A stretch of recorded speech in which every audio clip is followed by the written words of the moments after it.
afternoon, Namibia and the world, and welcome to another session here at the Government Information Center. I am your host for this afternoon, and my name is Desire Kahiha.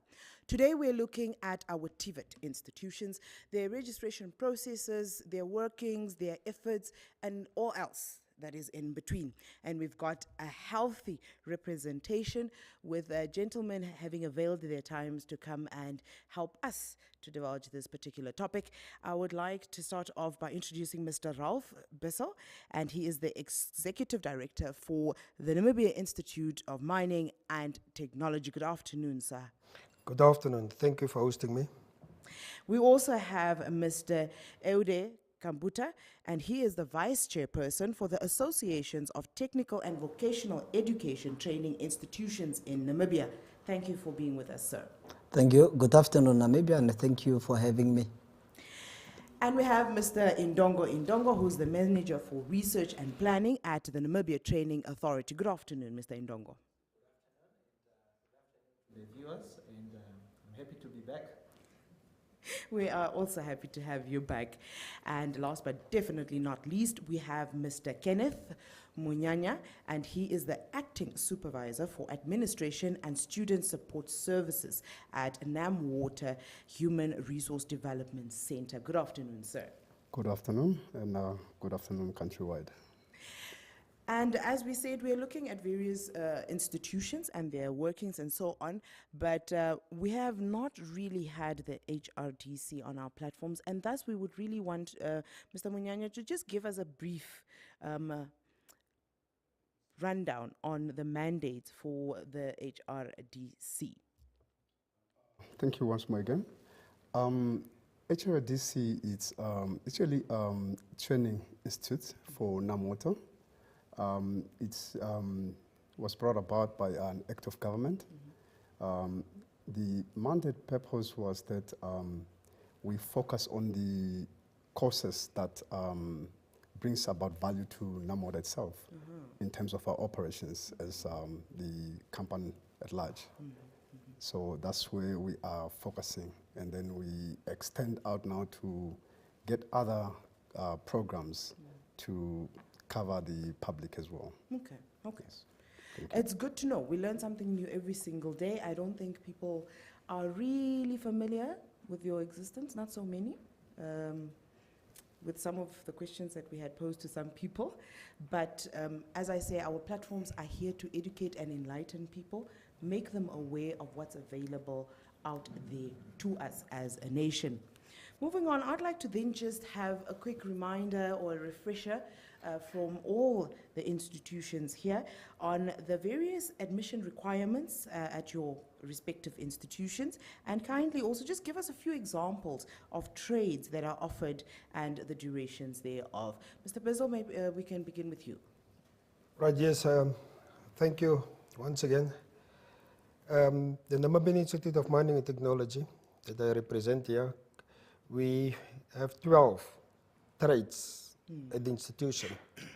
Across the country, we are based in Keetmanshoop, the NIM Southern campus, and that campus got 5 trades, fitting and turning, diesel petrol mechanics, nowadays automechatronics, boiler making and welding, electrical general, as well as bricklaying and plastering. And then we've got 2 campuses in Arandis, based in Arandis, the building and civil trade campus, where we do plumbing and sheet metal, carpentry, joinery, and then clothing production. Okay. All right, and also welding at that specific campus. And then we've got the NET campus, is the main campus in Arandis. We've got 6 trades represented there. It's boiler making and welding, diesel petrol mechanics, automechatronics, fitting and turning, electrical general, air conditioning, refrigeration, and instrumentation. That is the only campus where we've got instrumentation and air conditioning, refrigeration. And then we've got the campus up in the north, in Chumap, where we represent the trades of electrical general, boiler making and welding, diesel petromechanic, automechatronics, as well as autotronics. It's the only campus where we've got autotronics and millwrights, electrical millwrights in those in the northern campus. Yeah. Well, that's actually a healthy, if I can call it that, distribution of your campuses, I must say. And it's nice to know that you are setting trends here from what I'm picking up with the various trades that you are offering. That's very, very good. Mr. Munyanya, what type of trades do you have with HRTC? Actually, this year we actually have got 8 trades. This we have bricklaying and plastering. We have carpentry and joinery. We have water care. We have plumbing and pipe fitting. We as well have a heavy plant operator, electrical general, and we have diesel mechanic and office administration. Okay, okay. Now, we would then like to pose this next question to Mr. Indongo. Tvet is known to be for those that have failed. That is the preconception outlay.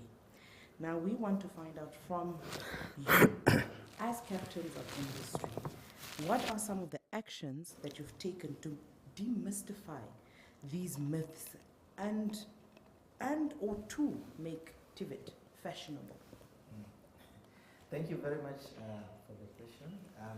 Yes, you are. Tvet in the past has been known to only attract those that are failing to make it to the universities or to the technical or the NAST. But I would want to bring to our attention that that particular trend it's changing as we speak. And this is due to the collaborative effort that we have put in place, including our training institutions. In the past, as an authority, we have put up very rigorous campaign, starting from the Live Your Passion 1. We are now at Live Your Passion Season 3, where we are really going out there and trying to educate young people as well as the general public to understand that Tvet it's not just for those that are failing to make it to the universities, but it is really there to really unlock the potentials of our country economy.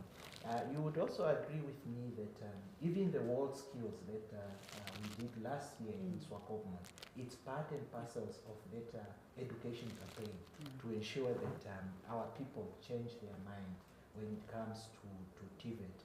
We also have to give it to government because government have prioritized Tvet either in the National Development Plans 5 and 6 or in the Harambe Prosperity Plan 1 and 2. You realize that Tvet really features prominently there. And we are starting to see the results because when we look at the number of applications that we are receiving from in terms of various institutions when they put out calls out there for young people to apply to their institutions, these numbers are very, very scary. And if you compare that to the number of space that are available to accommodate these young people, it's not even half of the applications that we're receiving. So that in itself is changing, but we still are not going to stop. There's still more work to be done because we still want to attract the best of the best to come to Tvet. Okay, okay. The next question basically, I think I would like to pose this one to Mr. Bizzle and maybe also to Mr. Kambuta. And, you know, this speaks to the recent events. And more so, I'm speaking with regards to the recent introduction of the advanced subsidiary level that has seemingly led to high levels of confusion and also, in a way, has resulted in a high number of learners failing to make it to institutions of higher learning. Are your institutions, were they ready to admit? Because I can just assume the influx of numbers that have been coming your way with regards to applications. Were they ready to absorb, you know, the number of students or young people that are approaching you? Do you have the infrastructure? If you weren't ready, what are some of the changes that you've had to make to try and assist and accommodate? Maybe I can go first on that. Yeah. No, thank you very much. But that question is likely similar to what Mr. Indongo has alluded to, that the Tvet the narrative has changed. That was in the past, and now Tvet is here and is moving in the right direction. Now, the higher number of students who do not make it to the tertiary education. You see, if we are not treating Tvet the same as an academic, as compared to tertiary academic education, then we will stuck in this saying, no, the trainees or the student who have failed, who could not make it to Tvet. Now, you pose a question saying, are our institution ready? Institution ready for trainees who do not make it to the tertiary institution? That should never be the case. We don't want now, because the trainee did not make it to tertiary institution, now they must come to Tvet. We need to sensitize the importance of Tvet, and the Tvet need to be treated the same as the other one go to higher learning, because we need each other. Those are going to do research, and then the researchers say, no, we want to research, and then we need chair. Who's going to do the chair? To come up with that chair is Tvet. But to answer your question, yes, the institutions of technical vocational education training institution, our members, the institution are ready. Yes, somewhere here and there we might need the capacitating in terms of tools, equipment, and all that, with also new introduction of qualifications such as mechatronics. Yes, so the youth are aware of what they want to do. So if they go to a specific institution, they want to do mechatronics, and they are those are not capacitated, so we then need capacitated financially or technical tools and all that. But in and out, we are ready. The problem comes only when, for example, a student who was aiming to go to NASTO, UNAM, to become a medical doctor, then he did not meet the requirement. Then from there, he have to rewrite. While he's rewriting at an AMCOL, and at the same time is at a VTC. So he does the rewrite at an AMCOL, and then he pass. Then he dumped the VTC. Then he continue. Yet the NTA was funding. You see, that's a problem there. I think we need a proper career guidance, and we are doing that. NTA is doing that through promotion of a technical vocation, and our members also go out there on the ground and create awareness about the importance of a technical vocational education, so that we come to the point one day not to talk about those who have failed, are we ready? No, we should come to the point one day that we should not talk about the raise that question. Thank you very much. I hear you. All right, yeah, I can just elaborate on that. Yeah, it's definitely the case. Tvet should not be an option. It should be a choice. That need to be very clear. Tvet should be a choice and not an option. Because that is where the perception comes in. I failed. I did not make it to NAST. I did not make it to UNAM. So let me rather join the Tvet center. It should not be the case. It should be a choice and not an option. Because when it comes to to the applications that we receive. For instance, at my institution, our institution, you can only accommodate plus minus 900 trainees per semester. But we receive plus minus 7,000 applications in that specific semester. Especially in the beginning of the year, like now, the influx, because we've got 2 semesters, one in March, one in September. With the influx in the beginning, the March intake, these are the numbers that we receive. It's really painful to see that we can only accommodate plus minus 900 in all 4 centers for a new intake. You've asked me whether we've got the capacity. Yes, we've got the capacity to train, but we do not have the facilities and the equipment to do the training. And that is one of our biggest challenges. When it comes to I never want to say failures. I always say these ones that never been competent to move on to higher education. But Tvet should be there to accommodate everyone. Should be there to accommodate ones with A symbols or 1s or 2s or 3s, doesn't matter. Even those ones that couldn't make it academically. TVET should cater for everybody, but it should be a choice. Also, just to add on that, you see, our association has members that are deep-rooted in the community. And these members, they offer short courses for a week, for a month, for a couple of months, and for the one that is a conventional one. So the aim is to, short courses and 6 months, the aim is to get all the youth out of the street, get in the training institution, acquire a certificate in community skills, then from there it's a pathway articulation to a specific level, pre-vocational certificate, then you go to another level, level 3, level 4. Yeah. From there you go level 4, you go to a national level diploma, and then a BTech, bachelor degree, and then a master. You see, Tvet gets everyone all over the street, but we started from the community, certificate community skills, and then you articulate going all the way.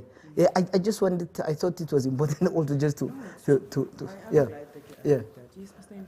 Maybe I can also just speak to the issue of being a readiness. From the regulation or from the regulatory body or from the government side of things, we have what we call the Tvet transformation and expansion strategy. Government already about 5 years ago anticipate that there will be a lot of young people that are looking for opportunities within the Tvet sectors. Already at government level and the ministry level, they have decided that it is only fair if we have a public VTC in all the 14 regions. I know that some of the people can say, yeah, but it cannot be possible because we are working in a very limited resources environment. Yeah. But us as an NTA, together with the Ministry of Higher Education, we have prioritized some of the regions where we know that there isn't any public VTC that is nearby, one of them being in Kunene region. As we currently speak, a public VTC is being built in Korihas. We are also building another VTC in Korekuru, just to make sure that people are not necessarily moving out of their regions to come and look for education opportunities there in Venda. But also for the existing public VTC, we are also doing some expansions to ensure that they actually expand to include the young people that are looking for Tvet opportunities. I'm liking that proactiveness, and I share the sentiments that you all have posed with regards to option, choice. It shouldn't be an option, especially not in the manner it's being used at all. Mr. Manyanya, you'd like to add something there? Sure. As my counterparts have indicated, it shouldn't be an issue of being an option, or it's supposed to be a choice. Yeah. So these are sets of standards. If we set standards to say this is what we want at the end of the day, we cannot compromise on the standards. Standards remains intact. Having the issue of are we going to have accommodation? Are we going to accommodate because some students have failed? We'll of course accommodate those that applied, that took us as a choice. Yes, yes, very much. Those who did not make it, they will go probably to other VTCs that can accommodate based on their requirements that they've, or their points that they've attained. But otherwise, it shouldn't be an issue of an option. We have facilities or institutions in Namibia that accommodates those that have not attained the requirements. Institutions like NAMCO, the people need to go there. We need to remain result to our standards. We cannot shift the bar. The bar remains intact. Thank you. That's a very good point that you're bringing there. And I think it brings me to the next question that I would like to pose to Mr. Indongo. Mr. Minyanya spoke about standards. And here I would like to then find out from you, how often are the legal framework, or is the legal framework regarding Tvet reviewed in order to accommodate current changes? And also, then I would add on to that point, to accommodate or to ensure the security of standard. You see, the Namibia Training Authority, one of its key mandate is to develop standards or set competencies. Now, these standards are translated into what we call the national qualifications, which are registered on the National Qualification Framework under the NQA. These standards are set and reviewed after 5 years. However, they are not cast in stones. When we say a statement like that, what we mean is that we have bodies of industry which are called Industry Skills Committee, which are responsible for overseeing the development of these standards.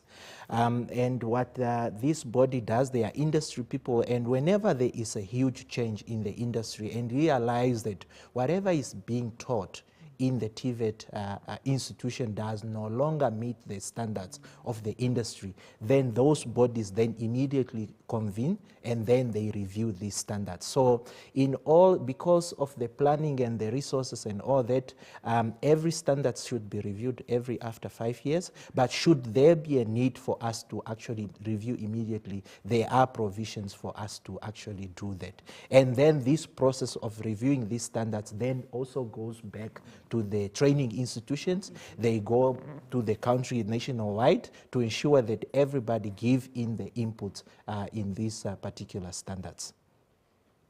Okay, no, I like the fact that provision is made for immediate reaction and also proactive action, where you have a set time frame, but at the same time, in the case where something does actually happen, you have that provision built in.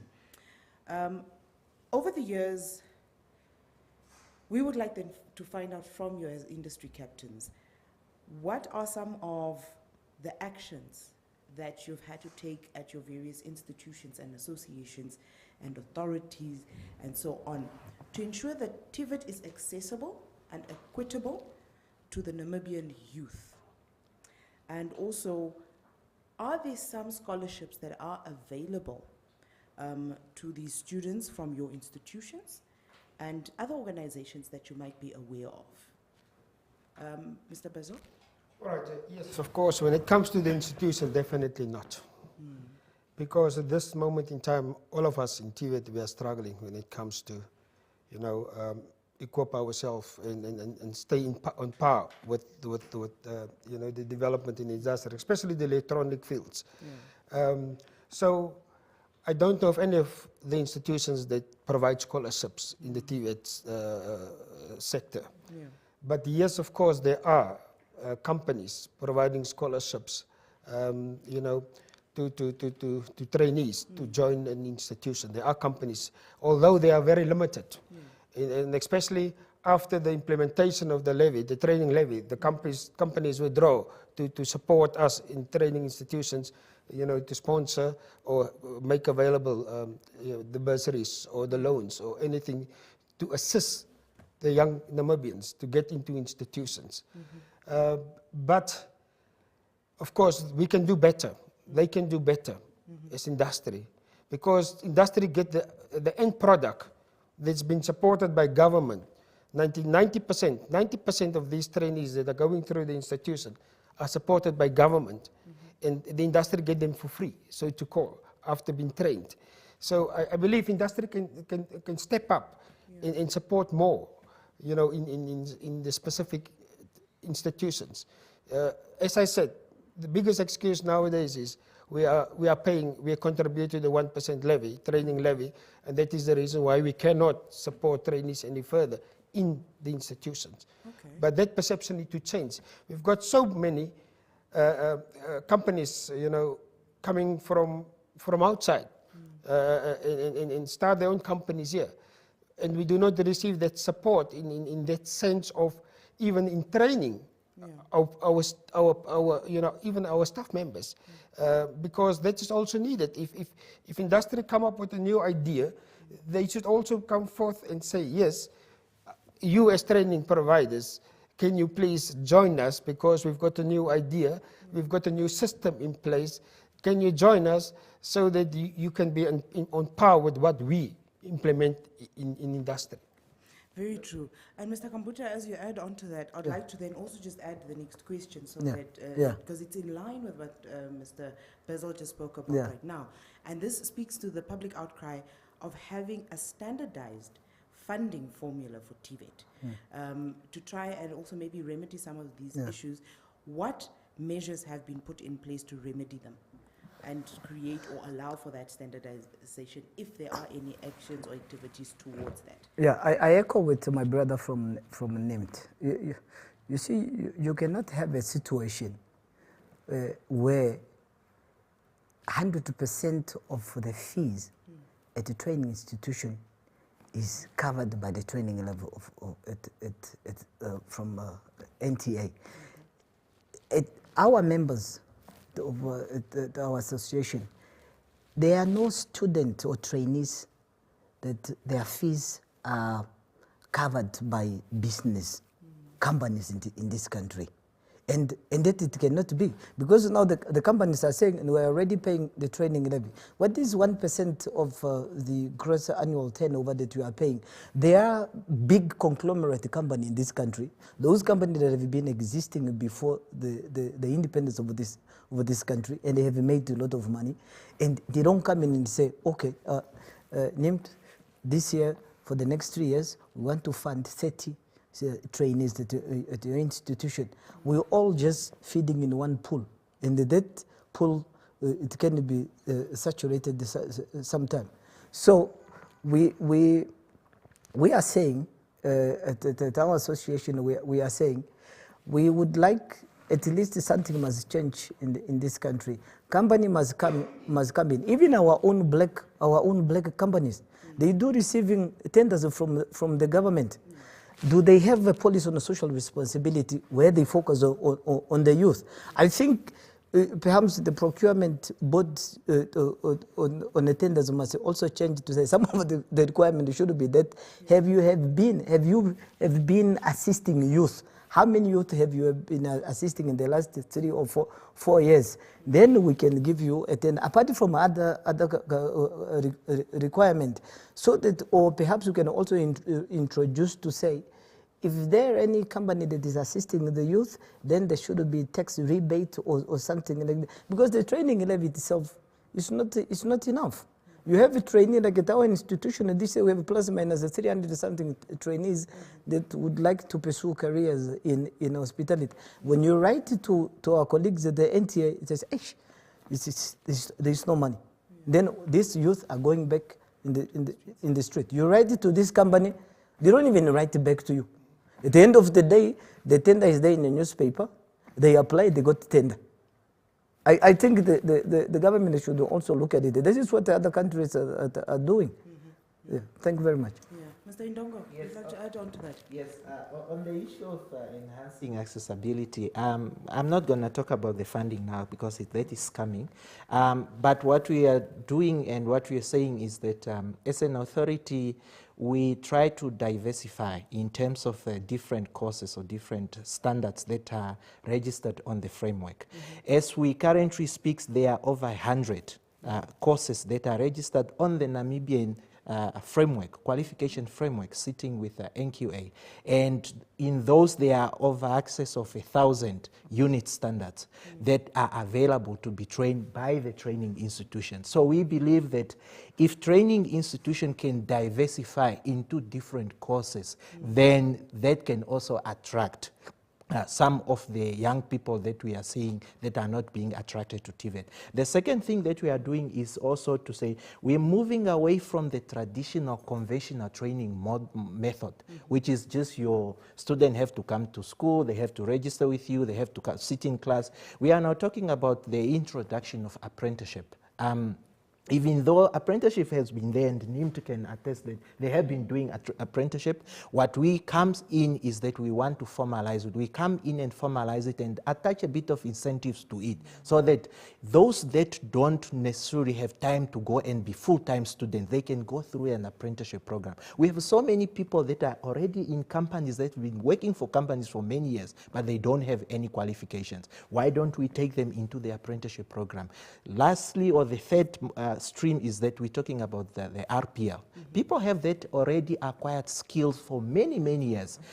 What we're coming in to do is that we're coming in to certify them, assess them and certify them, and be able to say, these are your standards, these are your competency, and this is the certificates that we can actually issue to you. I just wanted to add to the issue of how do we diversify the issue of accessibility and all that. I think the colleagues, and we are not talking about the issue of e-learning within the Tvet sector. It's also a very hot topic.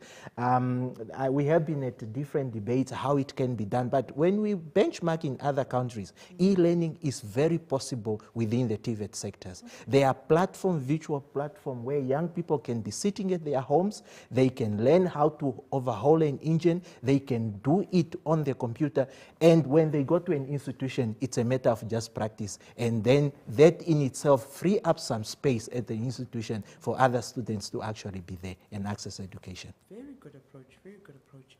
You see, there's proactiveness happening in the industry, and the industry captains are really trying to find out different ways of trying to remedy the issues that we are faced with.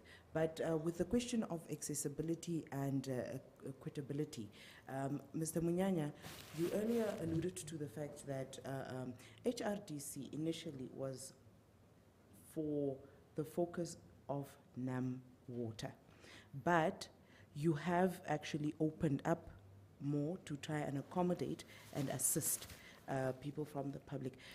How do you do that in line with what we are referring to now?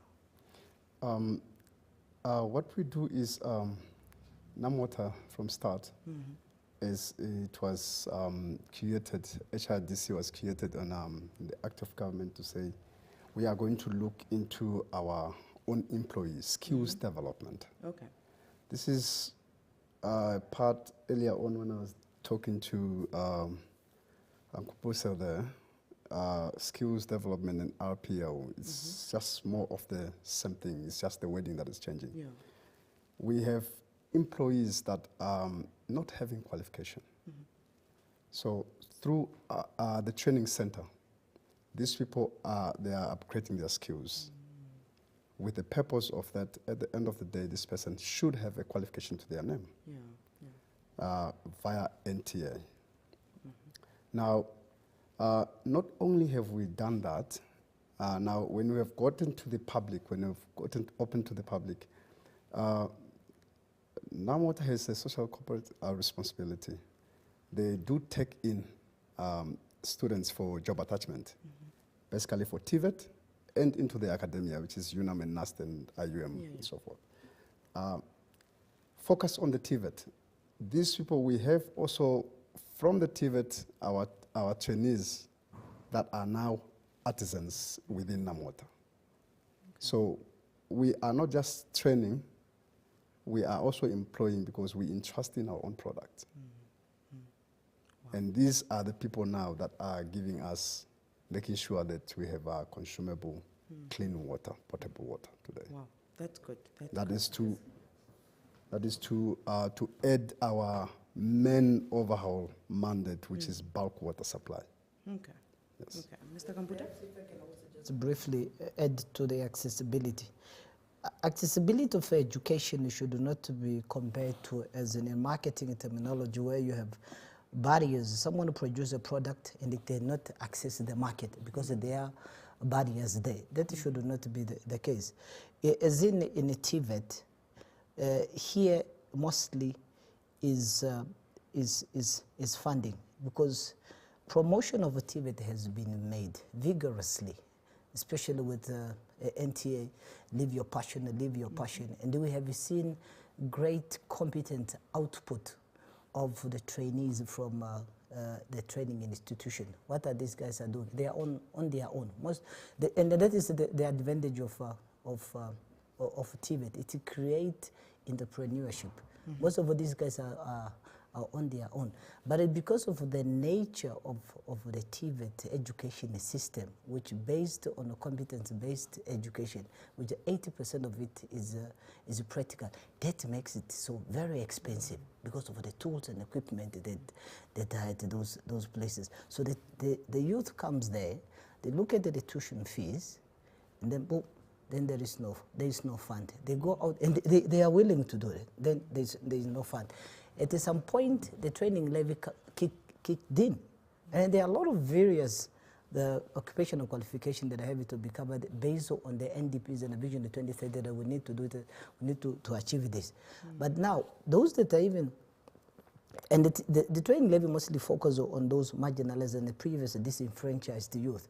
And now, those ones that are in the system, again, for them to stay in there, they need incentivize monthly allowances for them to be able to cater on the daily cost. To eat popcorn or the fat cake, so you cannot go in the class with an empty stomach. So if the training sometimes even rent. Yeah, if you see, sometimes it's rent. If the NTA comes in and says, okay, training level, we are paying for the tuition fees. Okay, who's giving them allowances? Exactly. I would like to give a practical example, like in Botswana. They got these allowances monthly. But that's what I'm saying. Companies, conglomerate company and others, then they must also come in. After all, this is their workforce at the end of the day. Thank you. That's true. That's so true. We're having a very healthy conversation here, and unfortunately, when you're just getting heated up, time has a way of just smacking you off that horse. And we have unfortunately come to that point where I do need to start wrapping up, but I cannot go without seeking closing remarks from our panelists. Mr. Bezel, we can start with you. Yeah, from my side, it's also as a graduate from Tvet.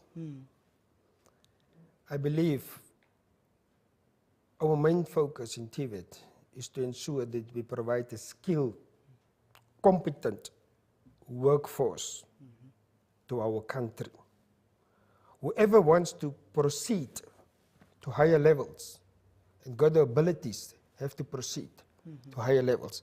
But we need to open doors for each and everyone that got the practical ability to obtain skills and not stop them with academic thoughts, with all our mathematics and science for them not to enter the system or to get a qualification at the end of the day. It should be very clear. RPL, you cannot force someone to get an academic mathematics and science before he can be certified for the skills that you obtained. And that needs to be very clear. Our main aim and mandate should be to provide skilled labor force to the industry of our country. I thank you. Well put. Mr. Kambuta. Yeah, you see, the Tvet is here. All of us, let us hold hands, but we should not just sing hold hands rhetoric. Yeah. Let us implement it. Let us be practical. It's the youth. After all of us were youth at some point. Yes. And someone have nurtured us and looked after us and developed us to be where we are today. So, and let us implement the African Ubuntu. Assist others so that you can be assisted. They can assist you when you get older one day. We need to assist the youth. Let them get them in the system. Industry out there, open up for industrial attachment, internship of this of the youth. After all, through that, you're going to discover your workforce in there. Companies come in, assist. I know you are paying a training levy. Yes, come in and assist on your part through your social responsibility. Thank you so much. Okay. Yeah. Mr. Ndongo. Yeah, perhaps from my end, I would want to wrap up with, again, going back to the mandate of the Namibian Training Authority, which is really to regulate the sector and to fund the sector.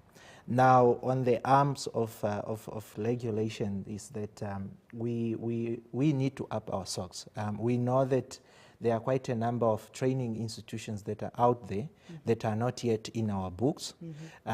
They are out there also reaping off these desperate young people.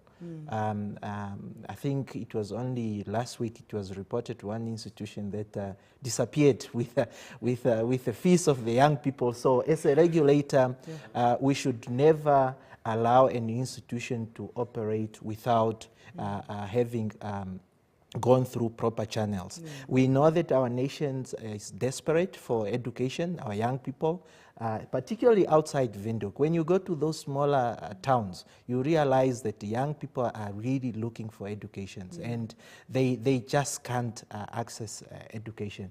While we encourage, of course, many training institutions to open up their door, we're also calling them to please work with us. We don't work with as police. We do not want to come and close you down because we know that you are trying to help our Namibian child, but we can work with you so that we hold you your hands until you get to that stage when you get your accreditation and your registration status. On the funding, I think the colleagues, they have spoken much of it. Of course, we do managing the levy that we are collecting from the industry. And of course, money is never enough. As I have said, this levy is being channeled to what we call priority trainings. And these priority trainings are identified by the industry. We're trying to avoid a situation where we have a mismatch where we're funding courses that are not really critical, that are not really needed in the industry. Hence, we have bodies that sort of pressure test some of these things to ensure that where we are channeling these fundings is really where it's critical, needed. But also, this funding is somehow also meeting government halfway on the other objectives that I have said, that we're trying to expand the issue of having Tvet everywhere, almost everywhere in Namibia, but mostly also focusing on improving the quality of the output from these training institutions, particularly on the issue of equipping them with appropriate equipment, ensuring also that these young people have access to job attachment before they can actually graduate, so that they are relevant when they go in the market. I think with that, thank you very much for having me, and always a pleasure coming back here. Thank you very much.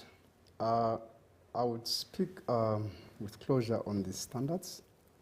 Standards, in summary, we need to observe our standards, our entry point, because it depicts what we are going to usher into the industry. We cannot bring in cheap material and expect quality out there. So Tvet is not an issue of being an option because you have failed somewhere. It should be from start that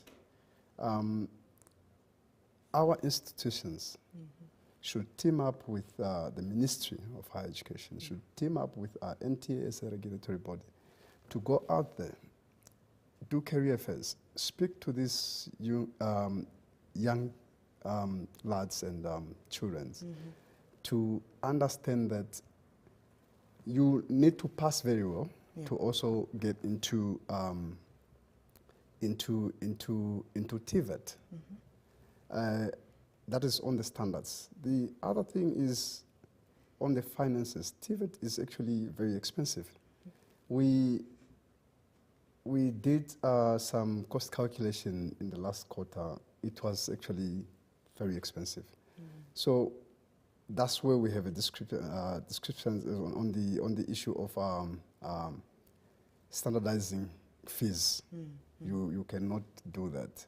So, and to further up, from the regulators, I think they must also add value. It's not just accessing the Tvet, getting your doors into the Tvet. We have other vocationals, like what you have just said now, that they have heard of a situation where the institution just went with the student's money.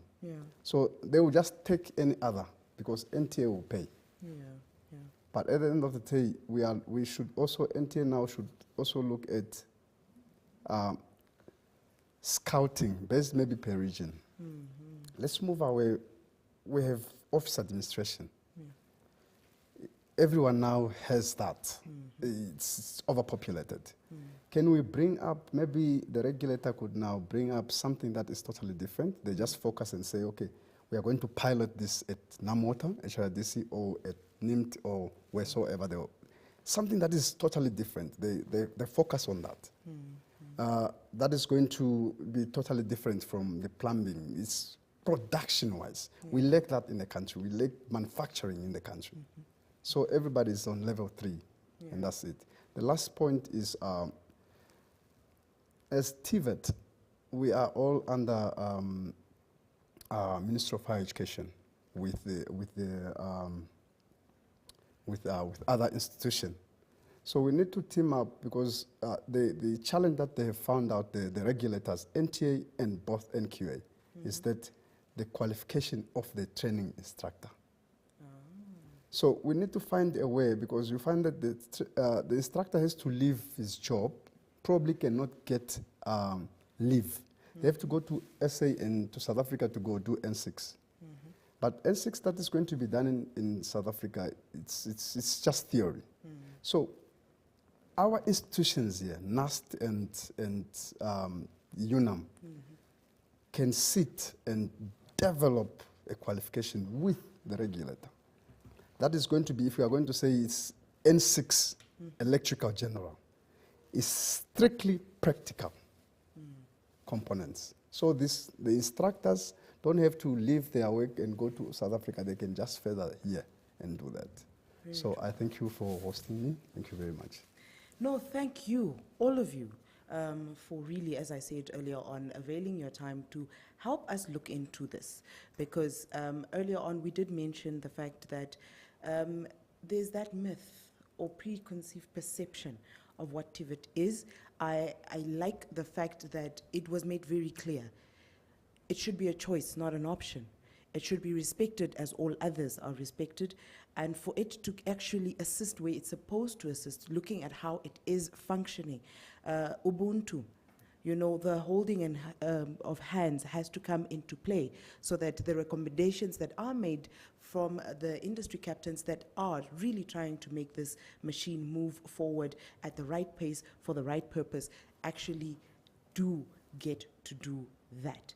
And also, as you said, the working together, we are overlap functions type of thing, where you have regulators actually really working together with those that are implementing, those that are on the ground doing the work, the training and so forth, to really sit together and bring together all recommendations, all functions to one table and see how well they fit into each other, so that we can have a progressive, highly progressive, and as Mr. Bezel said, skilled workforce for the country. That is the key here at the end of the day. We have run out of time. I am saying goodbye. Thank you for joining us.